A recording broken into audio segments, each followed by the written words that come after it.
তাহাজ্জুদ নামাজের পর হযরত ওমর ফারুক পথ চলতেছে চলতে চলতে একজন বুড়ি মহিলার বাড়ির সামনের মধ্যে গিয়া হযরত ওমর হাজির হয়ে গেলেন। হযরত ওমর রাদিয়াল্লাহু তাআলা আনহু তার কানের মধ্যে আওয়াজ চলে আসলো। ওই বাড়ির মধ্যে বৃদ্ধা যে মাটা ছিল, এই মাটা দিয়া বলতেছে তার মেয়েকে, মা তাড়াতাড়ি ওঠো, দুধ দহন করতে হবে, বাজারের মধ্যে বিক্রি করতে হবে। এ মা, আমার তো স্বামী নাই, তোমারও তো কোনো বড় ভাই নাই, আমাদের তো পুরুষ মানুষ কেহই নাই, সুতরাং তাড়াতাড়ি দুধ দহন করব এবং দুধের মধ্যে কিছু পানিও মিশ্রিত করতে হবে।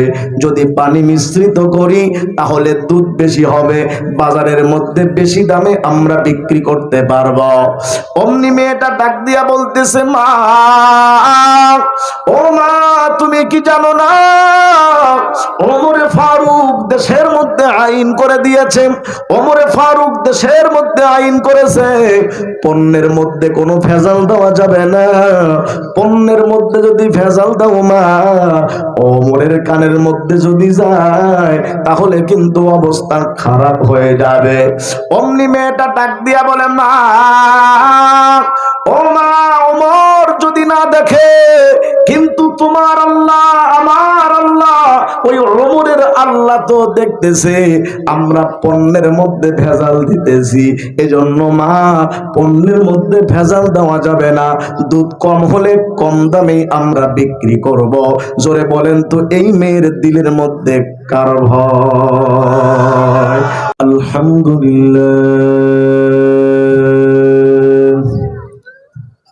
আলহামদুলিল্লাহি কাফা ওয়া সালামুন আলা ইবাদিহিল্লাযীনা ইসতাফা। আম্মা বা'দু ফাআউযু বিল্লাহি মিনাশ শাইতানির রাজীম।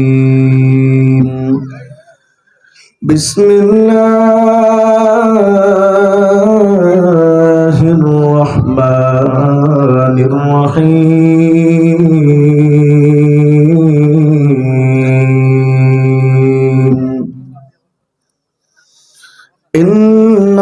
ইন্নাল্লাহা ইউহিব্বুল মুত্তাকিন।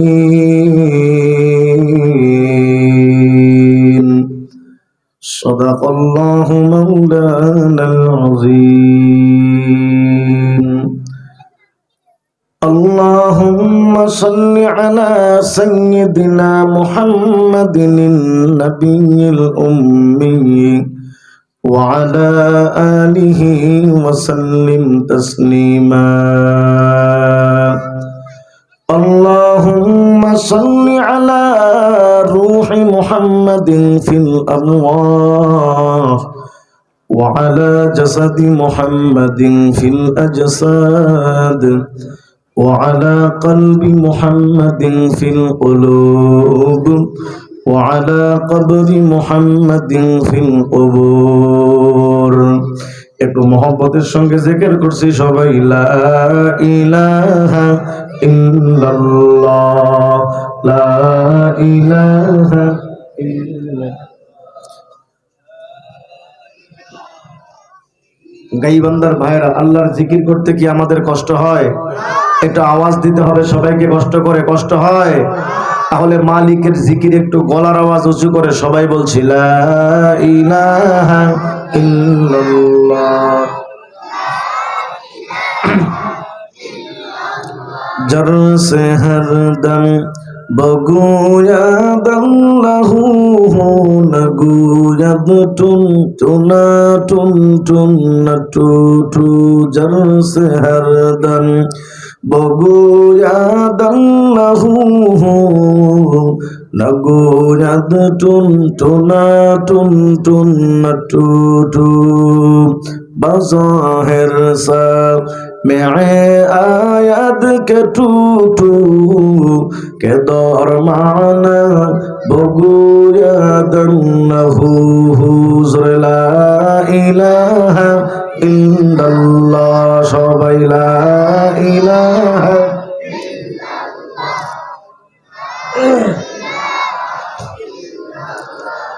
হাতে করো হাতের কাম, পায়ে করো পায়ের কাম, হাতে করো হাতের কাম, পায়ে করো পায়ের কাম।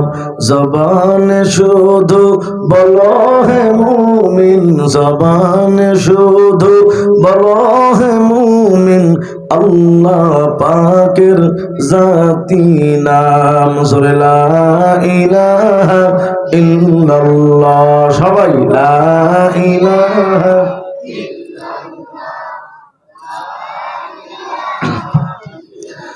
লা ইলাহা ইল্লাল্লাহু মুহাম্মাদুর রাসূলুল্লাহ।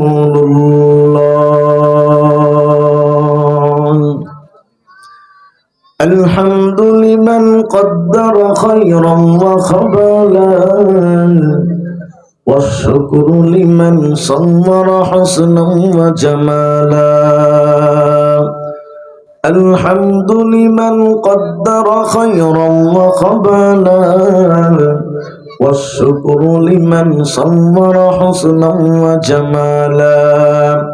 لا زد ولا ند ولا حد لمولى، الآن كما كان ولم ينقص ولا، الآن كما كان ولم ينقص ولا. لا قبل ولا بعد ولا وقت زمانا، لا قبل ولا بعد ولا وقت زمانا. لا والد ولا ولد ولا أم لا خالا، لا والد ولا ولد ولا أم لا خالا. الحمد لله. المدرسة الإسلامية মদিনাতুল উলুমের উন্নয়ন কল্পে নুরানি বিভাগে ভর্তি ও হাফেজ ছাত্রদের পাগড়ি প্রদান উপলক্ষে বাৎসরিক ওয়াজ মাহফিলের সম্মানিত সভাপতি, আজকের মাহফিলের প্রধান অতিথি, বিশেষ অতিথিবৃন্দ, অত্র এলাকা এবং পার্শ্ববর্তী এলাকা থেকে আগত সম্মানিত সুধী সমাজ, পর্দার আড়ালের অবস্থানরত শ্রদ্ধেয় সম্মানিতা মা ও বোনেরা, শুকরিয়া জ্ঞাপন করছি সেই মহান রব্বুল আলামিনের দরবারে যে আল্লাহ পাক রব্বুল আলামিন আমাদেরকে হাজারো ব্যস্ততার মধ্যে সমস্ত ব্যস্ততাকে উপেক্ষা করে শুধুমাত্র কেবলমাত্র কোরআনের মহব্বতে এই রাত 11:30টার কাছাকাছি, এখন আমাদের ঘুমানোর কথা ছিল, আকাশ থেকে টপ টপ করে বৃষ্টির ফোঁটার মতো কুয়াশাগুলি পড়ছে, কিন্তু এই কষ্টকে উপেক্ষা করে যে আল্লাহ পাক আমাদেরকে এত রাত পর্যন্ত কোরআন সুন্নাহর আলোচনাগুলি শোনার জন্য কবুল করেছেন, তৌফিক দিয়েছেন, গাইবান্ধাবাসী আওয়াজ দিতে হবে। এজন্য আপনারা খুশি না বেজার? সবাইকে কথা বলতে হবে, খুশি না বেজার? কম না বেশি? যদি আমরা বেশি খুশি হয়ে থাকি, আসুন মালিকের দরবারে সকলেই সমস্বরে কালেমাতুশ শুকর আদায় করছি, সবাই একসঙ্গে বলছি আলহামদুলিল্লাহ। আরো জোরে বলছি আলহামদুলিল্লাহ। রাত যেহেতু অনেক হয়েছে, কোনো ভূমিকা নয়, ডাইরেক্ট আলোচনা শুরু করছি। একটু মনোযোগ সহকারে আধা ঘন্টা 40 মিনিট আমাদেরকে বসে থাকতে হবে কোরআনের জন্য। থাকা যাবে ইনশাআল্লাহ? গাইবান্ধাবাসী মন থেকে কথা বলতে হবে, কিছুক্ষণ পর আস্তে আস্তে একজন দুইজন করে চলে যাবে, এটা হবে না। আল্লাহর জন্য, কোরআনের জন্য কারা আমরা আধা ঘন্টা 40 মিনিট 50 মিনিট থাকবো? দুই হাত তুলে একটু আল্লাহ পাককে আরেকবার দেখার দিকে ইনশাআল্লাহ। আল্লাহ এই সব হাতগুলাকে মালিক তুমি কবুল করে নাও, সবাই জোরে বলেন আমিন। আমার ভাইরা হাত নামান। তো রাত যেহেতু গভীর হয়েছে, এজন্য আমি আর কোনো ভূমিকা নিচ্ছি না। আসলে আমাদের হুজুররা বলেন যে রাত 11টার পরে কোনো ওয়াজ চলে না, রাত 11টার পরে শুধু আওয়াজ চলে। ওয়াজ বলতে এখন যদি আমি আপনাদেরকে তাফসীর শোনাতে যাই, আমি যদি আপনাদেরকে কোরআন হাদিস ভিত্তিক আলোচনা শোনাতে যাই, আপনাদের ভালো লাগবে না। এজন্য এখন সব দিক থেকে কিছু কিছু করে নিয়ে আপনাদের সামনে আলোচনা করতে হবে। তবে অল্প সময় কথা বলবো, একটু ধৈর্য সহকারে শুনতে হবে। পারা যাবে ইনশাআল্লাহ? কথা বলেন, পারা যাবে ইনশাআল্লাহ? আল্লাহ সব ভাইকে তৌফিক দেন, সবাই জোরে বলেন আমিন। আমার ভাইয়েরা, আমি যে আয়াত পাঠ করেছি, এই আয়াতের মধ্যে আল্লাহ পাক রব্বুল আলামিন সুস্পষ্ট করে বর্ণনা করেছেন যে আল্লাহ পাক কাকে ভালোবাসেন, আল্লাহ পাক কাকে মহব্বত করেন। আমার ভাইয়েরা বলেন তো, আল্লাহর মহব্বত, আল্লাহর ভালোবাসা পাওয়ার দরকার আছে না নাই? সবাইকে আওয়াজ দিয়ে কথা বলতে হবে, আল্লাহর ভালোবাসা পাওয়ার দরকার আছে না নাই? দেখবেন দুনিয়ার মধ্যে সামান্য যার নেতার সঙ্গে সম্পর্ক, 20 বছর 25 বছরের একটা ছেলে বাবার বয়সী একটা রিকশাওয়ালার গায়ের মধ্যে হাত দিতে দ্বিধাবোধ করে না। কথা বলেন তো, আছে না নাই? এ তোমার বয়স 20 বছর 22 বছর 25 বছর, বাবার বয়সী একটা লোকের গায়ে তুমি হাত কেন দিলা? এর সাহস তোমার কোন জায়গা থেকে আসলো?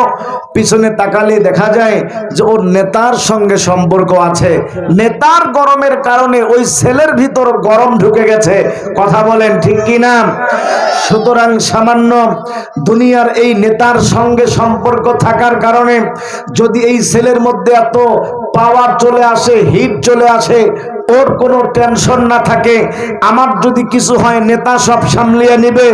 ও গাইবান্দার মুসলমানেরা বলেন তো, যে আল্লাহ পাক আসমানের মালিক, যে আল্লাহ পাক জমিনের মালিক, ওই আল্লাহ পাকের সঙ্গে যদি কারো সুসম্পর্ক হয়ে যায়, ওর না আছে দুনিয়ার মধ্যে কোনো টেনশন, ওর না আছে কোনো আখিরাতের মধ্যে টেনশন, সব টেনশন যিনি দূরীভূত করে দিবেন, জোরে বলেন তো উনি কে? মালিকের নামটা কি একটু জোরে আওয়াজ দিয়ে নেওয়া যায় না? জোরে বলেন আল্লাহ। আকাশ বাতাস মুখরিত করে সবার আওয়াজ থেকে, মুখ থেকে আওয়াজ বের হওয়া চাই, জোরে বলেন আল্লাহ। আল্লাহর কাছে দোয়া করছি, আল্লাহ পাক যেন তার প্রকৃত মহব্বত ভালোবাসা দ্বারা আমাদের সকলের অন্তরগুলিকে ভরপুর করে দেন। একটু সবাই জোরে বলেন আমিন, আরো জোরে বলেন আমিন। আমার গাইবান্দার মুসলমানেরা, আসুন সামনের দিকে চলে যাই। আলোচনা খুব লং টাইম করার কোনো সুযোগ নাই, রাত যেহেতু গভীর হয়ে গেছে, 11:30 বেজে গেছে, এজন্য খুব লং টাইম পর্যন্ত কোনো কথা বলবো না। এজন্য মাইকের আওয়াজ যাদের কান পর্যন্ত যাচ্ছে, সবাইকে বলি মুসলমানেরা কথাগুলো দিনের কান দিয়ে বোঝার চেষ্টা করেন। পয়গম্বর আরবি বলেন, ইযা আহাব্বাল্লাহুল আবদা দাদা জিবরাইল। আল্লাহ পাক যখন কোন বান্দাকে মহব্বত করে, আল্লাহ পাক যখন কোন বান্দাকে ভালোবাসে, আল্লাহ পাক জিবরাইল আমিনকে ডাক দিয়া বলে, জিবরাইল আমি আল্লাহ অমুক বান্দাকে মহব্বত করি, অমুক বান্দাকে ভালোবাসি। এর জিবরাইল তুমি ওই বান্দাকে মহব্বত করো আর ভালোবাসো। জোরে বলা যায় না সুবহানাল্লাহ? গাইবান্দার মুসলমানেরা কথাগুলা দিনের কান দিয়া বুঝেন। এ পদ্মার অন্তরালের মা, মাইকের আওয়াজ যাদের কান পর্যন্ত যায়, বাবা সবাইকে বলি কথাগুলা দিনের কান দিয়া বোঝার চেষ্টা করেন। এবার হযরত জিবরাইল আমিন আকাশের মধ্যে এলান করে দেয়, হে আকাশের ফেরেশতার দল, জমিনের অমুক বান্দাকে আল্লাহ ভালোবাসে, জিবরাইল ভালোবাসে, তোমরাও ওই বান্দাকে মহব্বত করো আর ভালোবাসো। ও মুসলমানেরা, হযরত জিবরাইল আমিন যখন আকাশের মধ্যে এলান করে দেয়, জিবরাইলের এলান শোনার পর আকাশের ফেরেশতারা তখন জমিনের ওই বান্দাকে মহব্বত আর ভালোবাসা শুরু করে দেয়। জোরে বলেন না সুবহানাল্লাহ? আকাশের সমস্ত ফেরেশতাগুলা দুনিয়ার ওই বান্দাকে ভালোবাসলো, মহব্বত করা শুরু করে দিল। এবার আকাশের ফেরেশতারা জমিনের মধ্যে যারা বসবাস করে তাদেরকে এলান করে দেয়, এ জমিনবাসী, আল্লাহ পাক অমুক বান্দাকে মহব্বত করে ভালোবাসে, তোমরাও ওই বান্দাকে মহব্বত করো আর ভালোবাসো। ফেরেশতাদের এলান শোনার পর জমিনের সমস্ত জমিনবাসী গুলা তখন ওই আল্লাহর বান্দাকে মহব্বত করা শুরু করে দেয়, ভালোবাসা শুরু করে দেয়। জোরে বলেন সুবহানাল্লাহ। এজন্য মুসলমানের আল্লাহর মহব্বত, আল্লাহর ভালোবাসা যদি কেউ পেয়ে যায়, সবাইকে তখন তাকে ভালোবাসা শুরু করে দেয়। এজন্য আল্লাহর মহব্বত, আল্লাহর ভালোবাসা জোরে বলেন তো পাওয়ার দরকার আছে না নাই? আল্লাহর মহব্বত, আল্লাহর ভালোবাসা যদি কেউ পেয়ে যায়, এর কোনো টেনশন নাই। আল্লামা আশরাফ আলী থানভী রহমতুল্লাহ আলাইহি একটা কিতাব লিখেছেন। এই কিতাবের নাম হলো বেহেশতি জেওর। অনেকের বাড়ির মধ্যে বাংলা বেহেশতি জেওরও আছে। দেখবেন সেই ঘটনার মধ্যে একটা ঘটনা বলতে গিয়ে উনি উল্লেখ করেছেন, जो अल्लाह का हो गया अल्लाह उसका हो गया, যে আল্লাহর হয়ে যাবে আল্লাহ তার হয়ে যাবে। ও মুসলমানেরা, আল্লাহ যদি কারো হয়ে যায়, ওর কোনো টেনশন নাই, ওর কোনো চিন্তা নাই। না চিন্তা দুনিয়াতে, না চিন্তা আখেরাতে, না চিন্তা কবরে, না চিন্তা মিজানে, না চিন্তা হাসরে। ও তো আল্লাহর জান্নাতের ভিতরেই চলে যাবে। জোরে বলি সুবহানাল্লাহ। এখন আসুন আমরা আল্লাহ পাক কাকে মহব্বত করে, কাকে ভালোবাসে? আল্লাহ পাক কোন বান্দাকে মহব্বত করেন, কোন বান্দাকে ভালোবাসেন? আল্লাহ পাক কোন বান্দিকে মহব্বত করেন, কোন বান্দিকে ভালোবাসেন?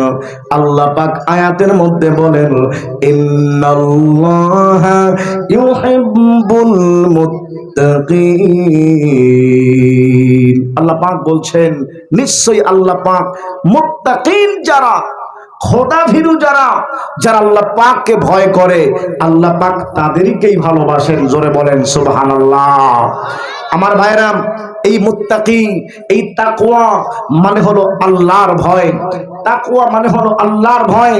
এই আল্লাহর ভয় যদি কারো অন্তরের ভিতরে থাকে, বলে ও কোনোদিন গুনাহ করতে পারে না। এই কথা বলেন ঠিক কিনা?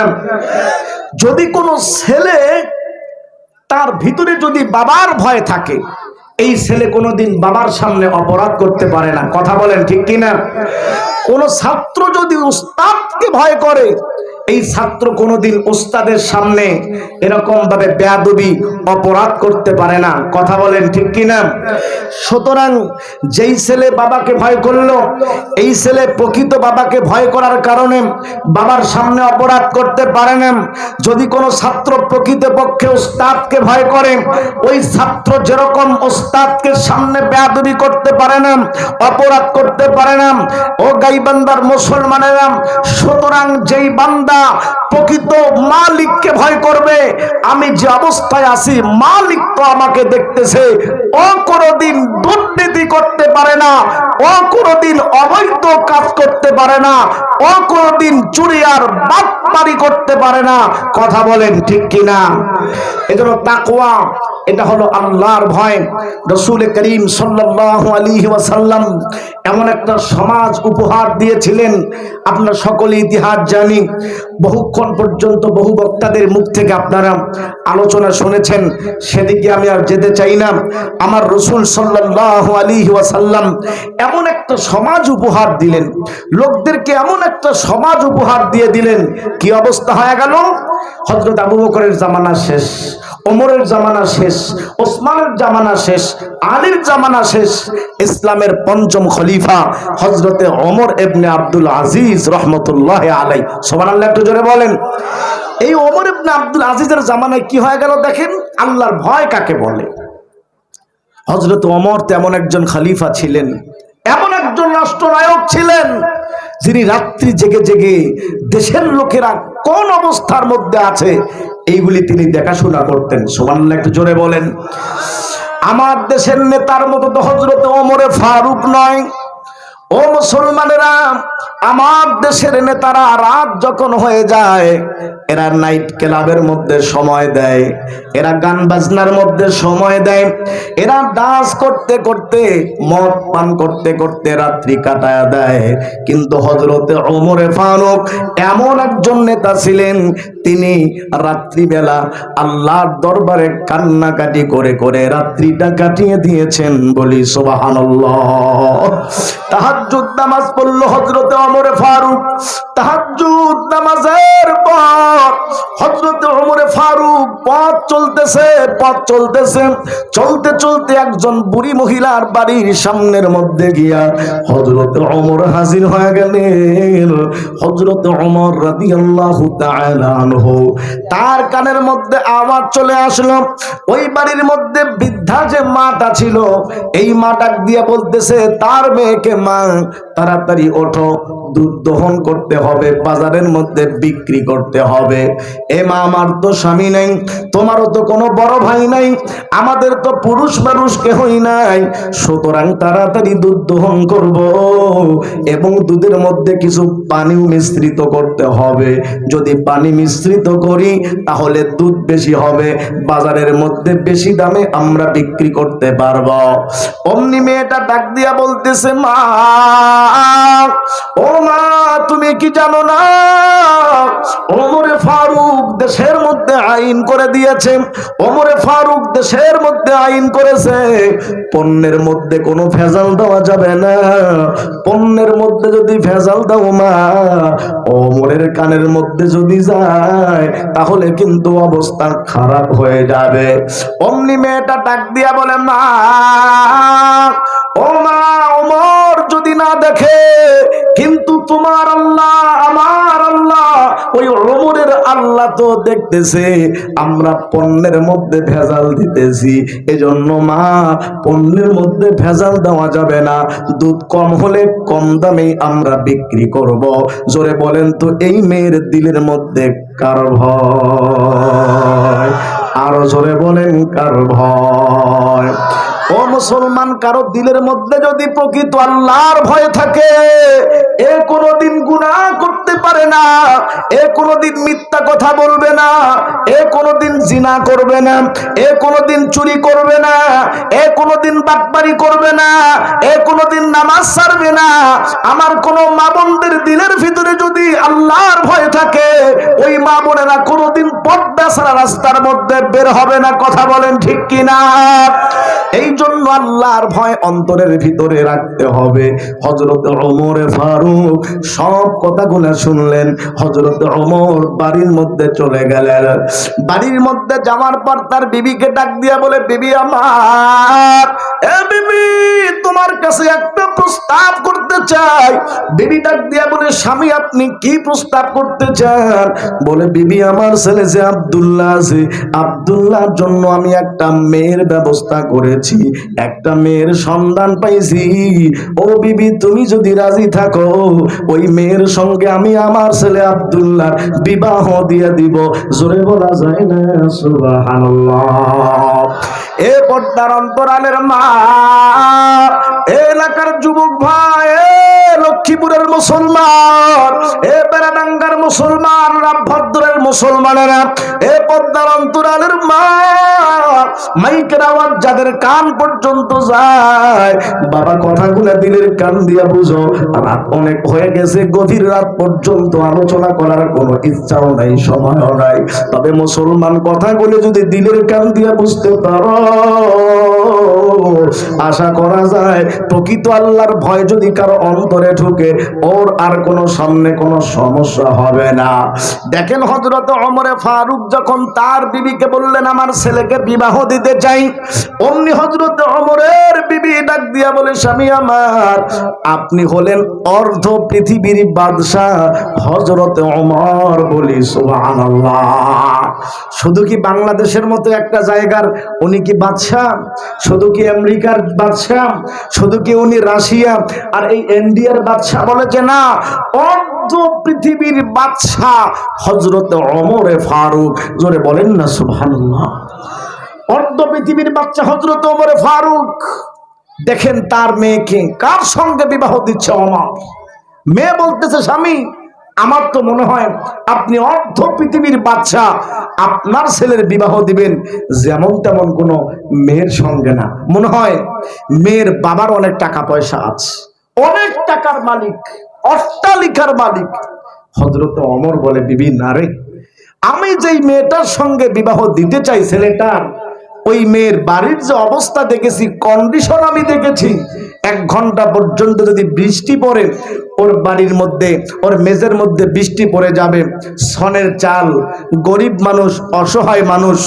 ওর একজন মা আছে, হযরত ওমর ফারুকের বিবি বলতেছে, আমি অর্থ পৃথিবীর বাচ্চা হয়ে একটা গরিব ঘরের মধ্যে মেয়ে ছেলেকে আপনি বিবাহ দিয়ে দিবেন? হযরত ওমর ফারুক ডাক দিয়া বলতেছে, বিবি আমার কেন বিবাহ দিতে চাই ভালো করে শোনো। এ পদ্মার অন্তরালের মা, এ যুবকেরা, বৃদ্ধ বাবাজিরা, কথাগুলা দিনের কান দিয়ে বুঝেন। হযরত ওমর ফারুক ডাক দিয়া বলে, বিবি ওই মেয়ের মধ্যে আমি এমন তাকওয়া আল্লাহর ভয় আমি পাইছি, এর বিবি এমন একটা মেয়ে যদি বাড়ির মধ্যে আনতে পারি, আমার বাড়িটা এরকম ভাবে জান্নাতি পরিবেশ হয়ে যাবে। ও মুসলমান, দেখেন তো, যেই বাড়ির মধ্যে বউ ভালো না, যেই বাড়ির মধ্যে বউ ভালো না, টাকা আছে, পয়সা আছে, গাড়ি আছে, বাড়ি আছে, সব আছে, কিন্তু বউ যদি ভালো না হয়, কেমন জানি এই সংসারটা দুনিয়ার মধ্যে তাকে জাহান্নামের একটা টুকরা। কথা বলেন ঠিক কিনা? এই জন্য বিবি যদি ভালো হয়, তাহলে সংসারটা সোনায় সোহাগা হয়ে যায়। হযরত ওমর ফারুক ডাক দিয়া বলে, বিবি আমার, আমি এমন একটা মেয়ের সন্ধান পাইছি, ওই মেয়েটা অনেক বড় আমানতদার, ওই মেয়েটা অনেক বড় দিনদার। সকালবেলা হযরত ওমর ফারুক রাদিয়াল্লাহু তাআলা আনহু খবর পাঠায়া দিয়া দিলেন। ও মুসলমানেরা, কথাগুলা দিলের কান দিয়ে বুঝো। হযরত ওমর ফারুক যখন ওই বৃদ্ধা মহিলার বাড়ির মধ্যে খবর পাঠাইছে, আল্লাহর বান্দিরা দিলের মধ্যে কাঁপাকাঁপি আরম্ভ করে দিয়েছে। সকালবেলা মা এবং মেয়ে কি না কি কথা বলেছি, ওমরের দরবারের মধ্যে মনে হয় কথাগুলি চলে গেছে। এই জন্য মা এবং মেয়ে টেনশনের মধ্যে পড়ে গেলেন। হযরত ওমরের দরবারের মধ্যে মা এবং মেয়ে যখন চলে আসলো, হযরত ওমর ফারুক ডাক দিয়া বলে, মা আপনি যদি কিছু মনে না করেন, আপনার মেয়ের সঙ্গে আমার ছেলে আব্দুল্লাহর আমি বিবাহ দিতে চাই। জোরে বলা যায় না সুবহানাল্লাহ? এ গাইবান্দার মুসলমানেরা, কথাগুলা দিনের কান দিয়ে বুঝো। ও পর্দার অন্তরালের মা, বৃদ্ধ বাবাজিরা, কথাগুলা দিনের কান দিয়ে বোঝার চেষ্টা করে। হযরত ওমর ফারুকের কথা শোনার পর ওই বৃদ্ধা মহিলা ডাক দিয়া বলে, আমিরুল মুমিনিন, খলিফাতুল মুসলিমিন, আপনি হলেন অর্ধেক জাহানের বাদশা খলিফা। আপনার মতো একজন খলিফা আমার মতো গরিব ঘরের একজন মেয়েকে আপনি বিবাহ করাতে চান ছেলের মাধ্যমে। ও আমিরুল মুমিনিন, আপনি কি আমার সঙ্গে ঠাট্টা করছেন? আপনি কি আমার সঙ্গে কৌতূহলী করছেন? আমার সঙ্গে তো আপনার কখনোই যায় না, আমার মেয়ের সঙ্গে তো আপনার কখনোই যায় না। হযরত ওমর ফারুক ডাক দিয়া বলে, মা তোমার মেয়ের মধ্যে যে আমি তাকওয়া আল্লাহর ভয় পাইছি, ওগো মা, তোমার ওই সন্তানের আল্লাহর ভয়ের সিফতের কারণে, তাকওয়ার কারণে আমি তোমার মেয়েকে পুত্রবধূ হিসাবে গ্রহণ করতে চাই। জোরে বলা যায় না সুবহানাল্লাহ?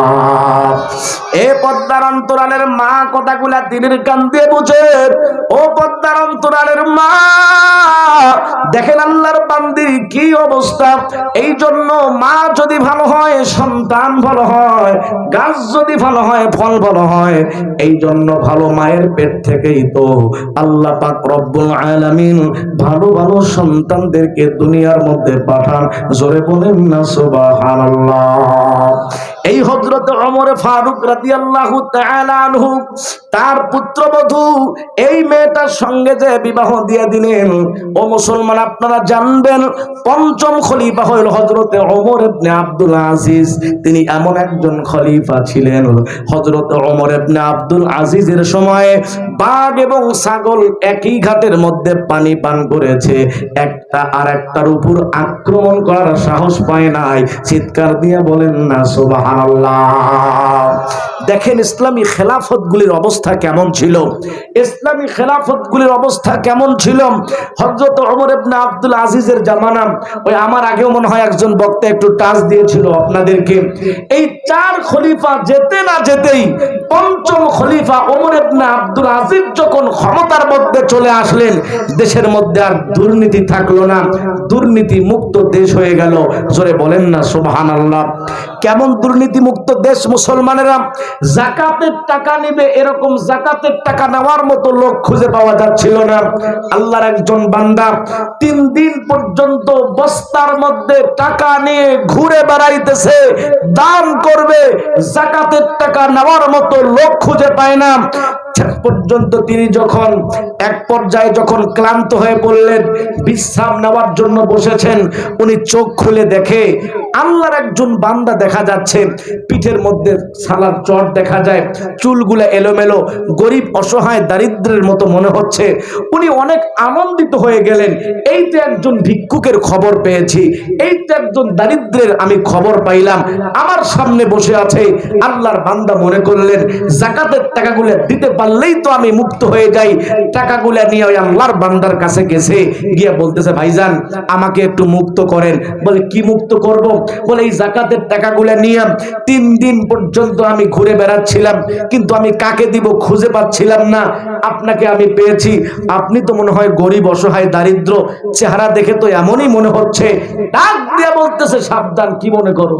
এই তুমি কি মনে করছো আমার যেই এরকম ভাবে চট আছে, আমার যে এরকম ভাবে বস্তা আছে, এই বস্তার মধ্যে কি খেতা বালিশ আর পুরাতন কাপড় মনে করছো? বলে যে না না, তোমার কাছে আর কত টাকা আছে?